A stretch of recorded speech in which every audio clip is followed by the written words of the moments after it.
Euh, bon, là, franchement, c'est pas de bol, hein. Alors moi j'ai eu un acquéreur, enfin c'est mon associé.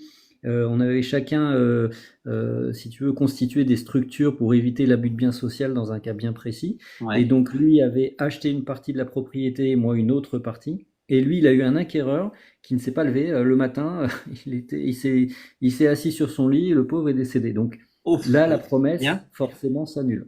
Ouais. Voilà, dans ce Oui, cas-là. parce Par que, contre, si c'est le oui, parce vendeur. que l'acquéreur ne peut pas engager des mineurs, par exemple, Ah non, ou- mais en plus, c'est une condition sur l'appel de droit commun. Mm. C'est-à-dire qu'à partir du moment où l'acquéreur n'est plus en capacité d'acheter, il n'achète plus. Alors que le vendeur, dans la promesse de vente et même le compromis, Et je crois qu'il est a tenu. engagé le vendeur, parce que là, tu me replonges un petit peu dans mes souvenirs.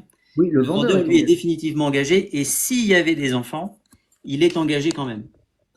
Ah oui, oui, oui, oui, bien sûr. Ouais, Il est ouais. complètement engagé. Sauf que les enfants pourraient éventuellement demander à garder le bien. C'est-à-dire qu'en viennent, Ah oui, ils viennent en en substitution dédommageant. et en dédommageant de 10%. Le 5 ou 10%, c'est ce qui est noté dans le contrat, dans la promesse. Mhm. Mais sinon, ils sont engagés, ils peuvent rien faire. Ah ouais. Ben voilà. Le cas concret pendant mes vacances où j'entendais mes deux copains là, putain, c'est franchement, je leur ai demandé si c'était pas, si ils estimaient pas que c'était un signe et qui peut-être finalement il fallait peut-être qu'ils se remettent sous le Ah même oui, toit. ah oui. Et alors,